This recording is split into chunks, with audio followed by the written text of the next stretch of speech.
Bonjour les enfants.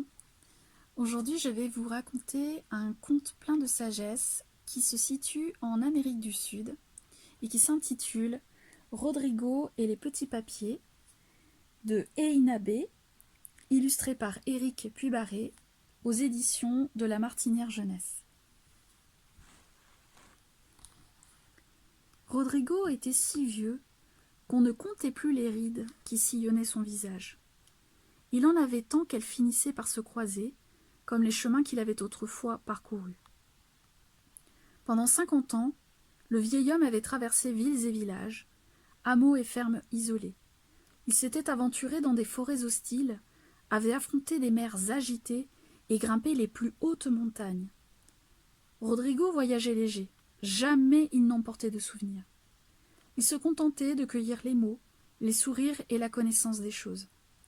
Pour tout bagage, il n'avait que le vieux châle de sa mère, soustrait le jour de son départ. Il le nouait en rapprochant les quatre coins. « Je rassemble le monde, du nord au sud, d'est en ouest, » disait-il quand il ramassait ses effets. Une veste usée jusqu'à la corde, un pantalon rapiécé, un tas de feuilles maintenues par un ruban bleu et une boîte en ébène sculptée. Nul ne savait ce que cette dernière contenait. Les jaloux prétendaient qu'elle ne contenait que l'orgueil et la vanité de Rodrigo. « Une boîte pour faire illusion, » disait-il. Lorsqu'il quitta son village, Rodrigo avait à peine 20 ans. Il ne se maria pas, n'eut pas d'enfants et ne vit pas vieillir ni mourir ses parents. De sa jeunesse, il ne lui restait qu'une petite et vieille maison, souvent traversée par le vent. C'est là qu'il revint se reposer quand ses pieds ne purent plus le porter. À l'aube de ses 70 ans, Rodrigo était si fatigué qu'il ne pouvait aller plus loin que la porte de sa modeste maison. Il s'installait dehors, quand le temps le permettait, et regardait passer les paysans, souvent lourdement chargés.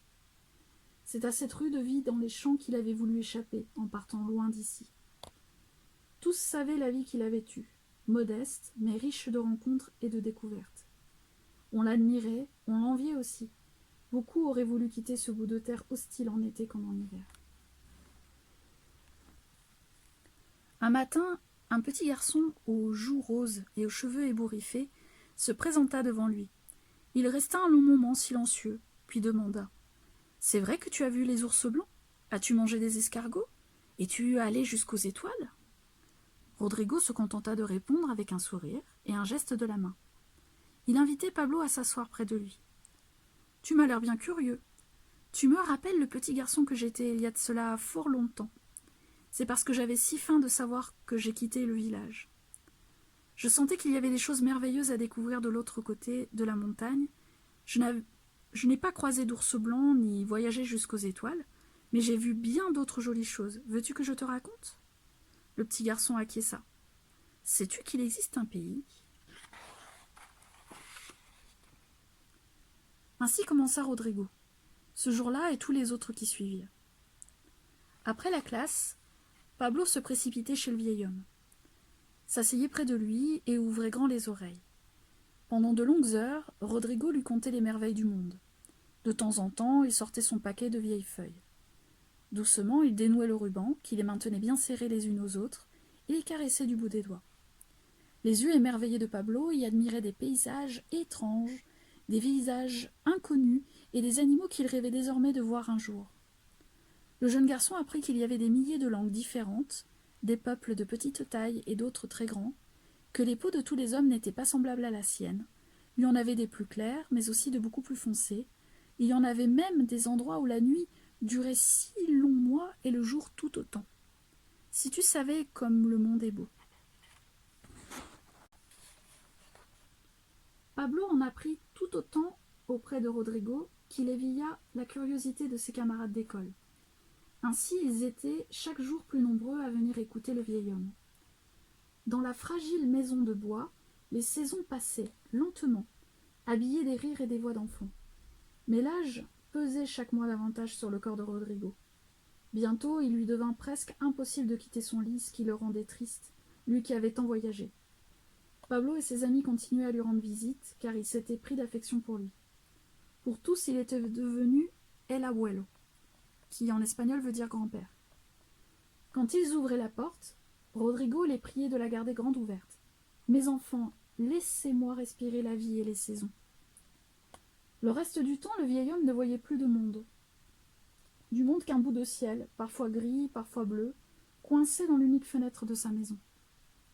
L'hiver, le soleil s'y arrêtait quelques instants dans la journée, le saluait et continuait sa course pour aller éclairer un autre continent, un autre pays, un autre village, un autre vieil homme. « Bonjour, monsieur Soleil » chuchotait Rodrigo chaque fois qu'il l'apercevait. L'été, il le devinait au-dessus de la maison, chauffant le toit et ses vieux os. Un après-midi, après l'école, Pablo et ses amis franchirent la porte, heureux de la surprise qu'ils apportaient, un morceau de papier fleuri comme le printemps. Il était accroché à un arbre et se balançait comme une vieille feuille sur le point de tomber. « J'ai grimpé et je l'ai décroché » expliqua Pablo. « Il est joli et tu es bien courageux de grimper aux arbres. Savez-vous ce que l'on peut fabriquer avec un si joli papier ?»« Non, » répondirent les enfants. « Fermez les yeux. » Ils s'exécutèrent. Certains ouvraient un œil et le refermaient. Ils étaient curieux et impatients. Que pouvait bien faire El Abuelo ? « Ouvrez les yeux maintenant. »« Oh !» s'exclamèrent les enfants en découvrant le petit oiseau fleuri posé sur la paume de Rodrigo. « Je veux apprendre » cria Pablo. « Moi aussi » répétèrent les autres enfants. Le jour suivant, lorsqu'ils arrivèrent chez Rodrigo, les enfants découvrirent un panier rempli de petits animaux en papier. Le vieil homme leur parla du Japon et de la Chine, où il était né cet art ancestral. En s'approchant, Pablo reconnut dans le corps des grenouilles, oiseaux et lapins, les mots et les dessins qu'il avait 100 fois admirés. Des yeux, il chercha le ruban bleu. Le vieil homme, qui lut la déception dans les yeux de Pablo, sourit.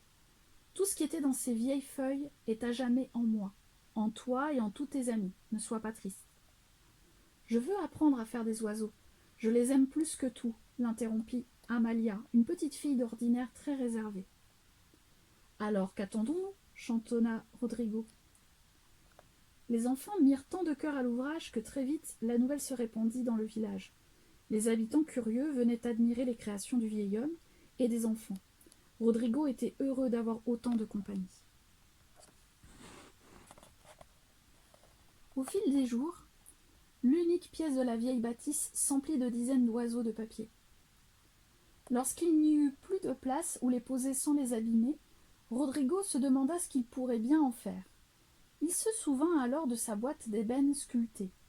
Il la gardait tout près de son lit, enroulée dans le châle de sa mère. Il l'ouvrait parfois pour admirer ce qu'il avait délicatement rangé à l'intérieur.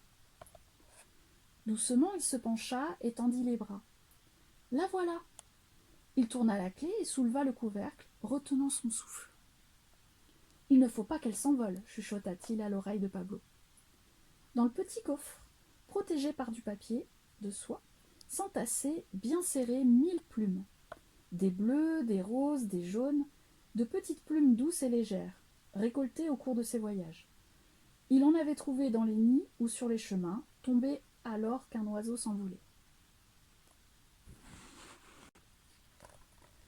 Seules les ombres des oiseaux n'ont pas de plumes. Nous allons les habiller. Rodrigo montra aux enfants comment, avec un peu de farine et de l'eau, on pouvait coller les plumes sur les ailes de leurs oiseaux de papier. Une goutte suffisait.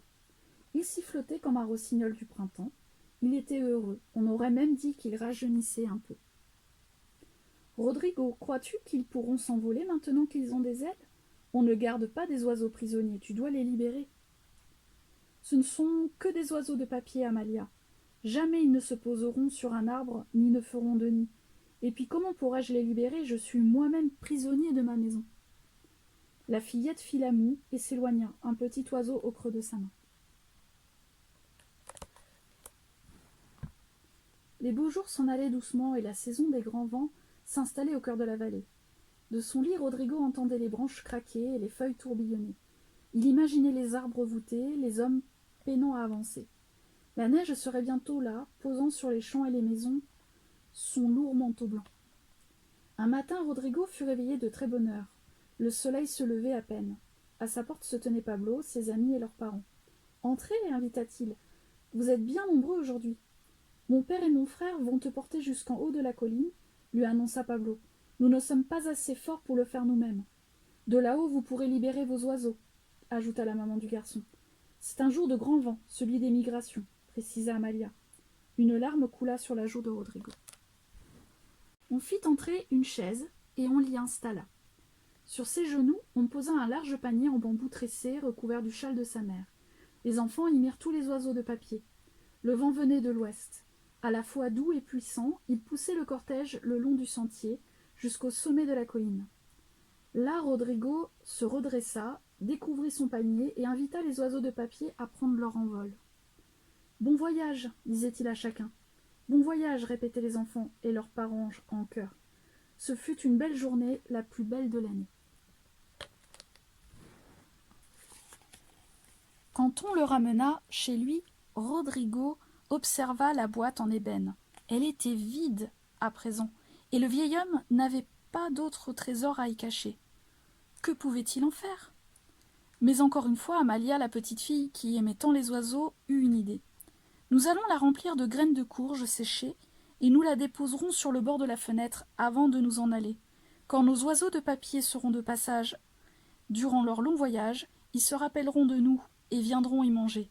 Ils sont nés dans tes dessins, ils trouveront le chemin de ta maison. Attendri et apaisé, Rodrigo s'allongea dans son lit, ferma les yeux et en rêve voyagea sur le dos d'un oiseau de papier.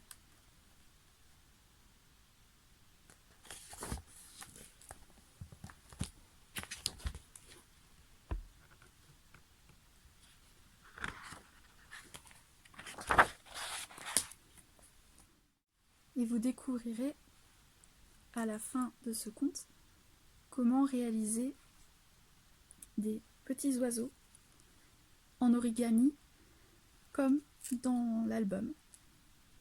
Donc je vous laisserai découvrir ceci à la fin de cette vidéo. À bientôt!